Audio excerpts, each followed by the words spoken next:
नमस्कार दोस्तों, कैसे हो आप सब? अक्सर काफ़ी लोगों की क्वेरीज आती हैं कि लैप और WCTL इन दोनों में डिफरेंस क्या है? जो लैप प्रोडक्ट है आपको पता ही है कि इसको लोन अगेंस्ट प्रॉपर्टी बोला जाता है और जो WCTL है बेसिकली ये वर्किंग कैपिटल टर्म लोन है। तो दोनों एक EMI बेस्ड टर्म लोन है, ठीक है? तो दोनों की रेगुलर मंथली EMI डिडक्ट होती है, पर दोनों में अक्सर फ़र्क क्या है ये काफ़ी लोगों को समझ नहीं आता। तो आज की इस छोटी सी वीडियो से हम इस फ़र्क को जानने की ही कोशिश करते हैं। तो लैप का मतलब आपको पता ही है कि लोन अगेंस्ट प्रॉपर्टी, और working capital term loan working WCTL यानी वर्किंग कैपिटल टर्म लोन हो गया। तो इनके मेजर डिफरेंसेस समझते हैं हम आपस में। जो लैप है ये एक रिटेल डिपार्टमेंट का प्रोडक्ट है। रिटेल डिपार्टमेंट मींस जो unsecured business loan, personal loan, गाड़ियों के लोन, हाउसिंग लोन्स, इस तरह के लोन्स करता है, तो वो रिटेल डिपार्टमेंट बोलते हैं उसको। तो ये रिटेल डिपार्टमेंट का प्रोडक्ट है। जबकि जो WCTL है इसके नाम से ही क्लियर है कि वर्किंग कैपिटल टर्म लोन, तो यानी बिजनेस की वर्किंग कैपिटल में इन्वेस्टमेंट के लिए पैसा दिया गया है। तो ये बिजनेस बैंकिंग डिपार्टमेंट का प्रोडक्ट है। तो बिजनेस बैंकिंग डिपार्टमेंट में ही WCTL को किया जाता है, लैब डिपार्टमेंट में इसको नहीं किया जाता। तो फर्स्ट ऑफ ऑल तो ये डिफरेंस हो गया डिपार्टमेंट का इंटरनली बैंक्स में, एक रिटेल डिपार्टमेंट, एक बिजनेस बैंकिंग डिपार्टमेंट। ये दोनों की सिमिलैरिटी है कि लैब जो प्रोडक्ट है वो भी EMI बेस्ड प्रोडक्ट है, एंड जो WCTL है वो भी EMI बेस्ड प्रोडक्ट है। इस चीज में दोनों में कोई अंतर नहीं है। खास बात क्या है लैब की कि लैब का टेन्योर कुछ भी हो सकता है। कई बैंक तो 20-25 साल तक का भी लैब दे देते हैं, NBFC sorry, but usually maximum 15 साल तक का लैब दिया जाता है। और इसका लोअर टेन्योर कोई फिक्स नहीं होता, 2 साल, 3 साल, 4 साल, 5 साल, कुछ भी हो सकता है। यूजुअली मैक्सिमम 15 साल के टेन्योर के लिए दिया जाता है, तो यानी कि बहुत लेंथी टेन्योर के लिए भी ये लोन दिया जा सकता है। तो हैंस रिस्क टेकिंग बैंक की इसमें ज्यादा है, क्योंकि एक बार 15 साल के लिए पैसे दे दिए तो 15 साल के लिए बैंक उस कस्टमर को भूल जाता है और ये अज्यूम करता है कि 15 साल तक जो बंदा है वो EMI देता रहेगा, क्योंकि वो बंदा इतना ज्यादा कैलिबर वाला है कि 15 साल EMI चुकाता रहेगा।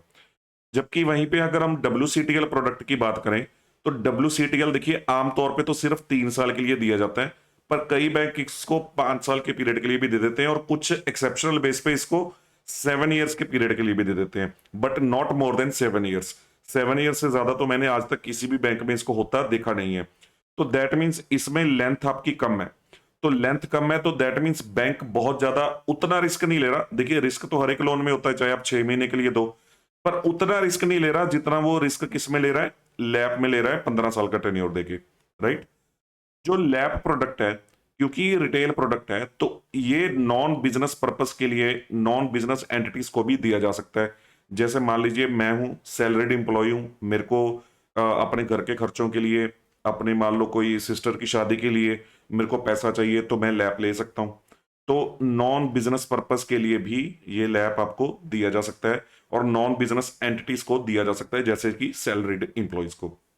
जबकि जो WCTL प्रोडक्ट है, क्योंकि ये बिजनेस बैंकिंग का ही प्रोडक्ट है, तो इस वजह से ये सिर्फ और सिर्फ बिजनेस एंटिटीज को बिजनेस पर्पस के लिए दिया जाता है। समझ गए? लैप में क्योंकि बैंक जो है वो रिस्क ज्यादा ले रहा है और उसमें कोई भी मॉनिटरिंग बेस्ड और कोई प्रोडक्ट नहीं दे रहा, तो इसमें कोलेट्रल की रिक्वायरमेंट हायर साइड पे रहती है। बैंक बोलता है कि अगर आपको 100 रुपए का लैब चाहिए तो मेरे को आप 150 रुपए की प्रॉपर्टी वैल्यू दो, 180 रुपए की प्रॉपर्टी वैल्यू दो, 200 रुपए की प्रॉपर्टी वैल्यू दो, depending upon the nature of property, occupation of the property, risk of the property. तो हायर कोलेटरल की रिक्वायरमेंट होती है। जबकि WCTL में रिस्क इधर भी लोअर लिया जा रहा है और साथ में नॉर्मल आपके वर्किंग कैपिटल प्रोडक्ट्स और सारी वर्किंग कैपिटल उसकी बैंकिंग क्लाइंट की आप अपने आपके पास आती है, तो ये लोअर कोलेटरल कवर पे भी दिया जा सकता है। ऐसा सच कोई रिस्ट्रिक्शन नहीं है, बैंक टू बैंक पॉलिसी है। बैंक 100 रुपीज का लोन देने के लिए 100 रुपीज की प्रॉपर्टी भी ले सकता है, और किसी बड़ी एंटिटीज को अगर लोन देना है, कॉर्पोरेट्स को, मीडियोकर साइज एंटिटीज को लोन देना है, तो हो सकता है कि 100 रुपीज का लोन दे और उसके अगेंस्ट 70 या 80 रुपीज की ही कोलेटरल अपने पास रखे। तो बिल्कुल पॉसिबल है ये भी। जो लैप प्रोडक्ट है वो स्टैंड अलोन दिया जा सकता है। मैं सैलरीड एम्प्लॉय हूं, मैंने लैप अप्लाई किया तो मेरे को लैप दिया जा सकता है। बैंक ऐसे कोई जिद नहीं करेगा कि आपकी चर्निंग मेरे पास आए, आपकी क्रेडिट सबमिशंस मेरे पास आए, या आपको कोई वर्किंग कैपिटल फाइनेंसिंग भी मेरे साथ लेनी पड़ेगी। ऐसा कोई भी हिंड्रेंस नहीं होता। इवन बिजनेस एंटिटीज को भी लैप स्टैंड अलोन दिया जा सकता है और कोई लोन साथ में चिपकाने की मैंडेट नहीं होता। जबकि WCTL कोई भी बैंक स्टैंड अलोन नहीं करता। तो WCTL जब भी किसी बिजनेस बैंकिंग डिपार्टमेंट में किया जाता है तो वो हमेशा आपको बोलते हैं कि आपको कैश क्रेडिट लिमिट या OD लिमिट या कोई भी वर्किंग कैपिटल फाइनेंसिंग हमसे लेनी ही पड़ेगी, और आपको अपनी प्रोपोर्शनेट चर्निंग हमारे एक्सपोजर के हिसाब से जो भी हम वर्किंग कैपिटल फाइनेंस करेंगे तो वो सारा का सारा आपको हमारे साथ रूट करना ही पड़ेगा। तो वो सब ट्रैकिंग होगी, सब कुछ होगा। तो ये स्टैंड अलोन कभी भी नहीं दिया जाता। जो लैब की असेसमेंट होती है वो फॉयर बेस्ड होती है, फिक्स्ड ऑब्लिगेशन इनकम रेशो। तो फॉयर बेस्ड असेसमेंट इसकी की जाती है, पूरा कैलकुलेटर बनता है, उसकी वीडियोस मैं ऑलरेडी आपके सामने बना चुका हूं।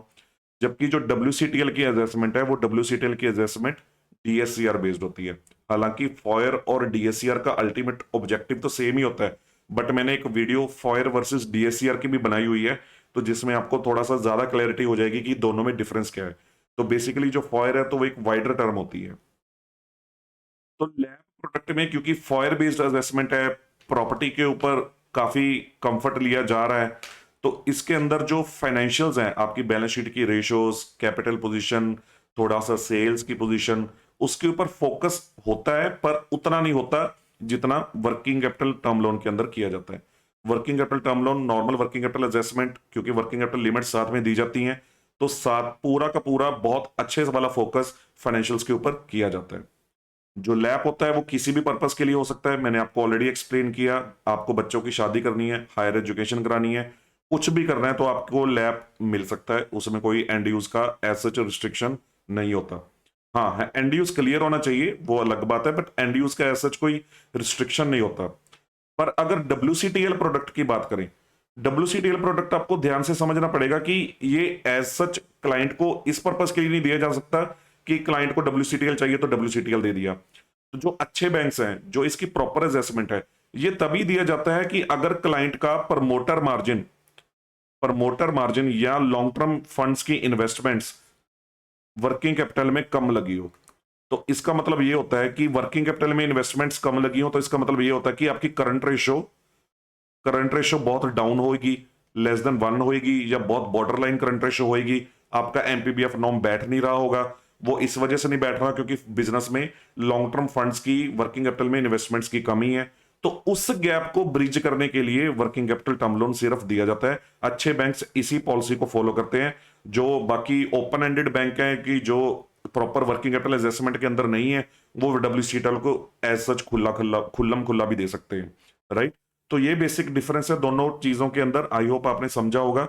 नेक्स्ट वीडियो में मिलेंगे नेक्स्ट वीक आपको। Thank you very much.